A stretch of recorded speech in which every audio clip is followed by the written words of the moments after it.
Why did these babies die?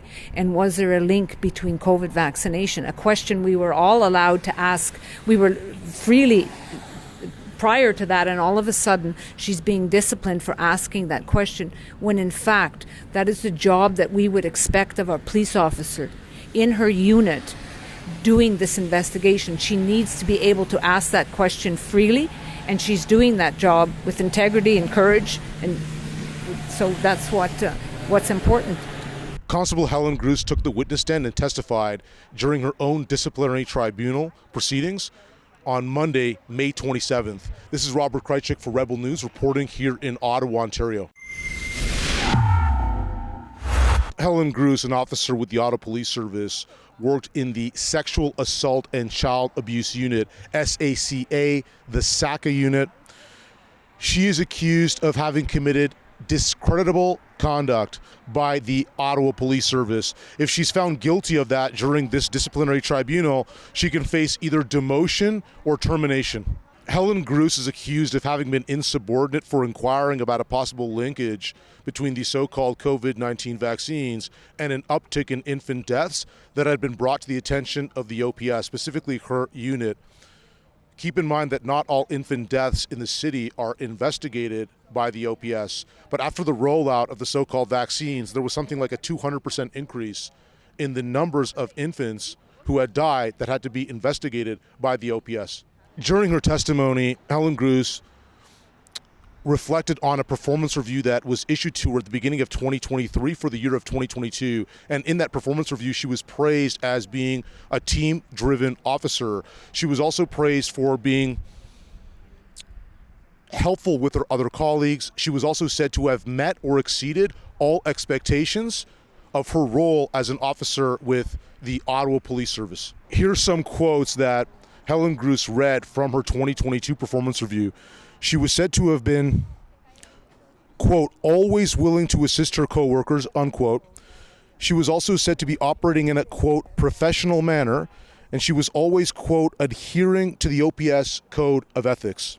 Her performance review also stated that she is, quote, often the lead investigator, and she was also described as, quote, a team-first person who never shies away from the work that has to be done. I wasn't worried at all. That's an exact quote from Helen Grus when she was recalling how she felt after receiving her suspension from the Ottawa Police Service over this matter. She added, quote, I knew I was doing police work while she was inquiring about a, quote, doubling, tripling of baby deaths compared to prior years. Helen Grus testified to her confidence that what she was doing, her inquiry, was appropriate and honorable and within her purview as an Ottawa Police Service officer.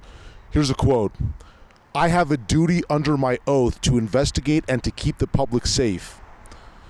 It's my duty to investigate any crime in progress. We're here to serve the people and to keep the country safe. She made these statements in reference to her inquiry into, again, this possible linkage between these so-called COVID-19 vaccines and this increase in infant deaths that was brought to her attention. In terms of the dynamic, the interplay, the interaction between the prosecution and defense, Monday's proceedings amounted to a continuation of a pattern that we've seen across the majority of this tribunal, and that is one that I would describe as reflexive interruptions via objections from the prosecution to all sorts of exhibits, evidence, or testimony being provided by the defense. The most common rationale provided by the prosecution to justify its repeated objections is that the evidence or testimony being objected to is somehow irrelevant to the charges at hand. More recently, they've been arguing that the testimony or evidence they're objecting to is repetitious or redundant given previous testimony or evidence, or things that have already been acknowledged. At the end of the day, Helen Grus was speaking, doing her duty and answering a sacred question. These are 9 babies who died suddenly. 2 of those babies went limp in their mother's arms.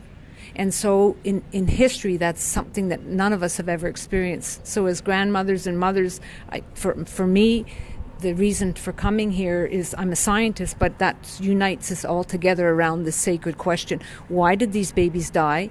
And was there a link between COVID vaccination? A question we were all allowed to ask. We were freely prior to that, and all of a sudden she's being disciplined for asking that question, when in fact that is the job that we would expect of a police officer in her unit doing this investigation. She needs to be able to ask that question freely, and she's doing that job with integrity and courage, and so that's what's important.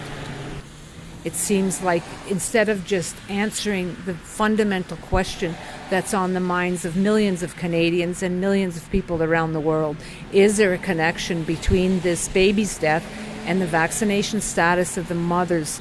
This report is brought to you by...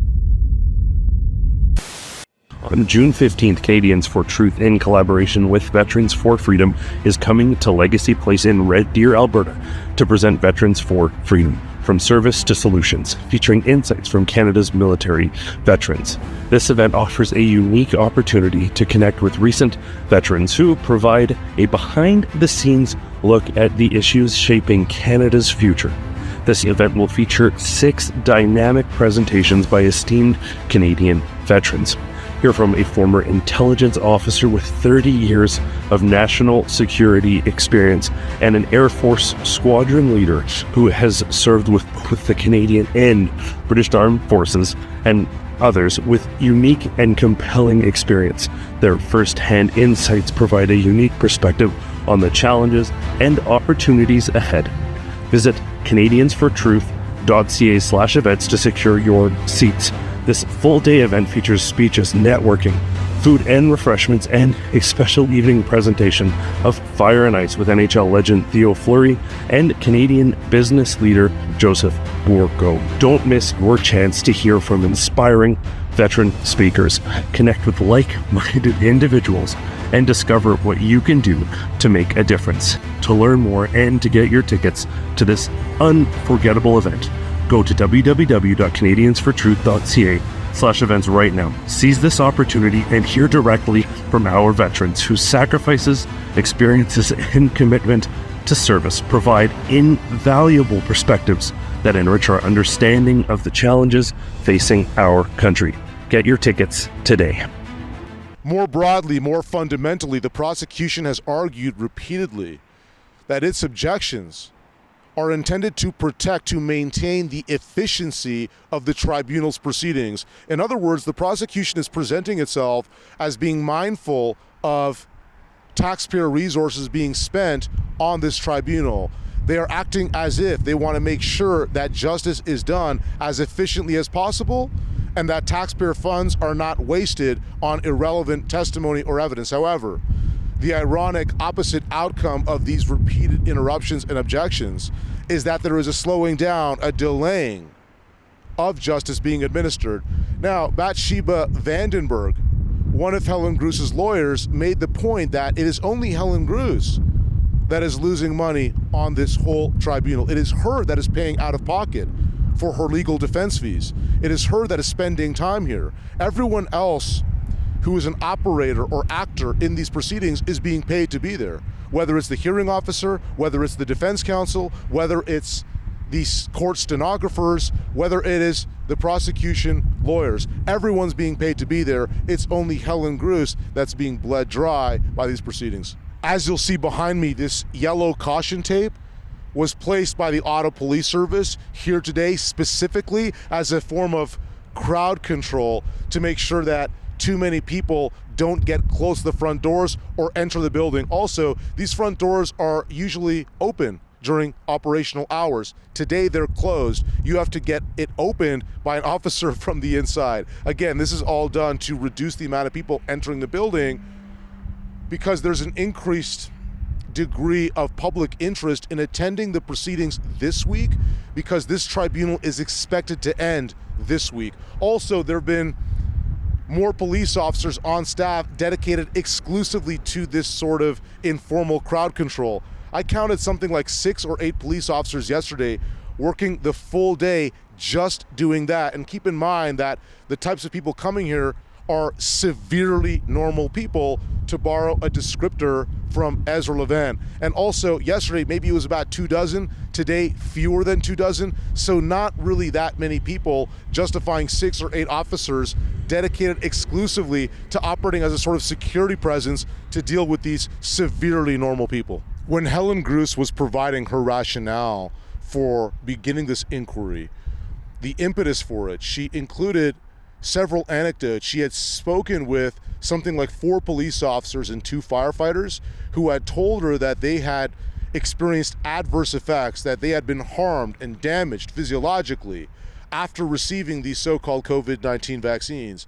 She wasn't arriving at the conclusion that these injuries were necessarily a function of these injections, but they were part of her calculus in determining that this inquiry was worth beginning. Folks, if you value this in the field original journalism that you're not going to get anywhere else, none of these so-called mainstream media outlets, the legacy conventional news media outlets, are here in attendance reporting on this tribunal, but we're here. And we're able to do it because you folks contribute to our operational costs. So please do that and keep this engine running by going to rebelfieldreports.com.